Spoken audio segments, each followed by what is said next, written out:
ஒடிஷா மாநிலம் மயூர்பஞ்ச் மாவட்டத்தில் 187 கடைகள் இடிக்கப்பட்டன.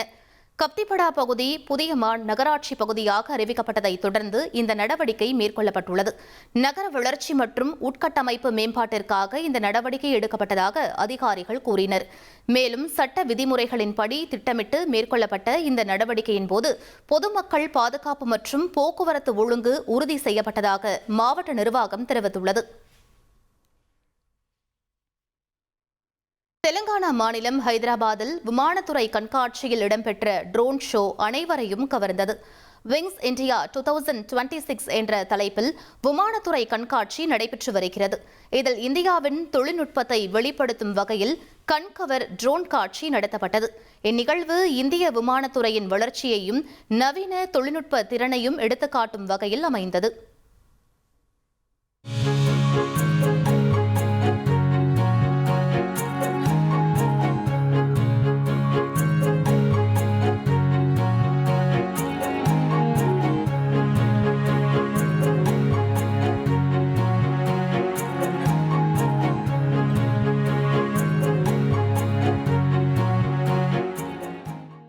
உத்தரப்பிரதேச மாநிலம் வாரணாசியில் உள்ள பனாரஸ் இந்து பல்கலைக்கழகத்தில் 2 மாணவர் குழுக்களுக்கு இடையே மோதல் ஏற்பட்டது.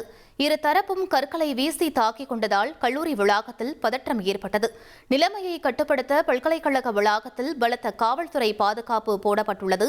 மாணவர்கள் மோதலை தடுக்க ட்ரோன் மூலம் கண்காணிக்கப்படுகிறது.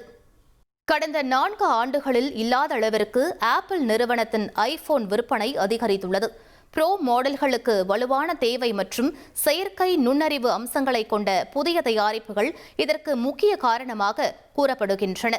அக்டோபர் முதல் டிசம்பர் வரை ஐபோன் விற்பனை 13.8% உயர்ந்திருப்பதாகவும் மொத்த வருவாய் 11.4% அதிகரித்திருப்பதாகவும் தெரிவிக்கப்படுகிறது.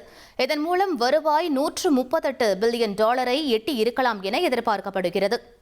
கும்பகோணத்தில் புதிய பேருந்து நிலையம் கட்டுவதற்கான ஒப்பந்த நடவடிக்கைகளுக்கு உயர்நீதிமன்ற மதுரை அமர்வு இடைக்கால தடை விதித்துள்ளது. மாநகராட்சி மாமன்ற தீர்மானம் இன்றி டெண்டர் வெளியிடப்பட்டதாக கூறி கவுன்சிலர் குமரேசன் தாக்கல் செய்த மனுவை விசாரித்த நீதிபதிகள் அதை ஏற்று ஒப்பந்த பணிகளுக்கு தடை விதித்ததுடன் நகராட்சி நிர்வாகம் மற்றும் மாவட்ட ஆட்சியர் தரப்பில் பதில் மனு தாக்கல் செய்ய உத்தரவிட்டனர். கும்பகோணத்தில் மரம் சாய்ந்து மின்கம்பங்கள் சேதமடைந்ததால் 50க்கும் மேற்பட்ட வீடுகளில் மின் இணைப்புகள் துண்டிக்கப்பட்டு பொதுமக்கள் பாதிக்கப்பட்டனர். அதிர்ஷ்டவசமாக இந்த சம்பவத்தில் யாருக்கும் காயம் ஏற்படவில்லை. மாநகராட்சி ஊழியர்கள் மரத்தை அகற்றும் பணியில் ஈடுபட்ட நிலையில் மின்வாரிய ஊழியர்கள் மின் விநியோகத்தை சீரமைக்கும் பணியை மேற்கொண்டனர். தூத்துக்குடி மாவட்டம் ஏரலில் ஆக்கிரமிப்புகளை அகற்ற எதிர்ப்பு தெரிவித்து வியாபாரிகள் சாலை மறியலில் ஈடுபட்டதால் பரபரப்பு ஏற்பட்டது. போக்குவரத்திற்கு இடையூறாக உள்ள மின்கம்பங்களை அகற்ற வேண்டும் என்றும் நோட்டீஸில் குறிப்பிட்டுள்ள காலக்கெடு முடியும் முன்னரே ஆக்கிரமிப்புகள் அகற்றப்படுவதாக கூறி 50க்கும் மேற்பட்ட வியாபாரிகள் அதிகாரிகளுடன் வாக்குவாதத்தில் ஈடுபட்டனர். இதனால் போக்குவரத்து நெரிசல் ஏற்பட்டதை அடுத்து அங்கு வந்த போலீசார் அவர்களுடன் பேச்சுவார்த்தையில் ஈடுபட்டனர். கன்னியாகுமரி மாவட்டத்தில் 27 ஆண்டுகளுக்கு முன் கூட்டுறவு வங்கியில் 23 கிலோ தங்க நகைகள் மற்றும் 90,000 ரூபாய் திருடப்பட்ட வழக்கில் 6 பேருக்கு தலா 6 ஆண்டுகள் கடுங்காவல் சிறை தண்டனை விதித்து இரணியல் நீதிமன்றம் தீர்ப்பளித்தது. 1999 ஆண்டு மண்டைக்காடு அருகே உள்ள அழகன்பாறை தொடக்க வேளாண்மை கூட்டுறவு வங்கியில் நடந்த இந்த கொள்ளை சம்பவம் தமிழகத்தை உலுக்கியது. வழக்கு விசாரணை முடிவில் குற்றச்சாட்டுகள் நிரூபிக்கப்பட்டதாக நீதிமன்றம் தீர்ப்பு வழங்கியுள்ளது.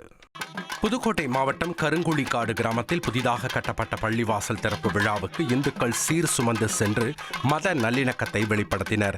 ஏராளமானோர் விநாயகர் கோவிலில் வழிபாடு செய்த பின்னர் மேளதாளங்கள் முழங்க ஊர்வலமாக பள்ளிவாசலுக்கு எடுத்துச் சென்றனர். அவர்களை இஸ்லாமியர்கள் சந்தனம் பன்னீர் தெளித்து மகிழ்வுடன் வரவேற்றது நிகழ்ச்சியில் ஆழ்த்தியுள்ளது. சென்னை தாம்பரம் அடுத்த இரும்புலியூரில் தலையில் குளிர்பான பாட்டில் சிக்கியதால் அவதியடைந்த சாரை பாம்பை தீயணைப்புத் துறையினர் பத்திரமாக மீட்டனர். நல்லேந்திரகுமார் என்பவர் கொடுத்த தகவலின் பேரில் சம்பவ இடத்திற்கு வந்த தீயணைப்புத் துறையினர் கட்டர் வைத்து குளிர்பான பாட்டிலை வெட்டி பாம்பை மீட்டனர். வண்டலூர் வனப்பகுதியில் அந்த பாம்பு விடப்பட்டது.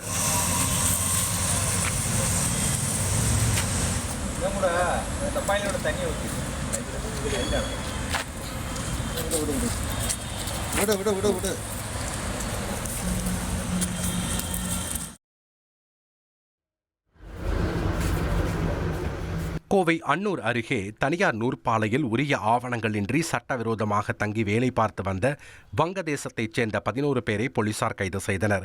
கோவை குற்றப்பிரிவு போலீசாருக்கு கிடைத்த ரகசிய தகவலின் அடிப்படையில் சோதனை நடத்தப்பட்ட போது இது தெரியவந்தது. 11 பேரையும் சேலத்தில் உள்ள காப்பகத்தில் ஒப்படைத்த போலீசார் அங்கிருந்து அவர்களின் சொந்த நாட்டுக்கு அனுப்பி வைக்க ஏற்பாடு செய்துள்ளனர். திருப்பூர் மாவட்டம் தாராபுரத்தில் குடும்பத்துடன் திருமணத்திற்கு சென்று வீடு திரும்பியவர்களின் கார் திடீரென தீப்பிடித்து எரிந்ததால் பரபரப்பு ஏற்பட்டது.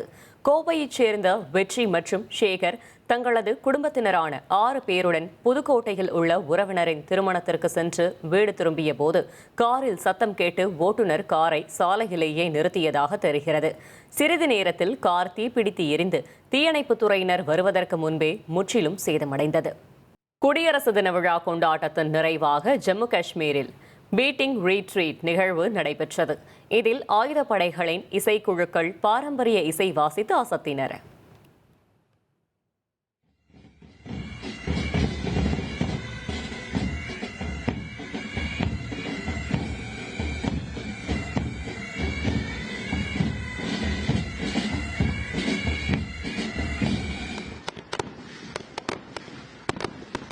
ரஷ்ய தலைநகர் மாஸ்கோவில் வரலாறு காணாத பனிப்பொழிவு காணப்படுகிறது.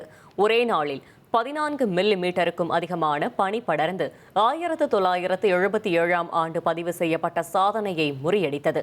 சாலைகளில் 60 சென்டிமீட்டருக்கும் மேல் பனி படர்ந்துள்ளது. அசாதாரணமான பனிப்பொழிவால் மக்களின் இயல்பு வாழ்க்கை பாதிக்கப்பட்டுள்ளது. காசாவில் கொல்லப்பட்ட 5 வயது பாலஸ்தீனிய சிறுமி ஹிந்த் ரஜபின் 2ஆம் ஆண்டு நினைவு தினத்தை முன்னிட்டு ஸ்பெயின் நாட்டின் பார்சிலோனா கடற்கரையில் அவரது பிரம்மாண்ட ஓவியம் திறக்கப்பட்டது.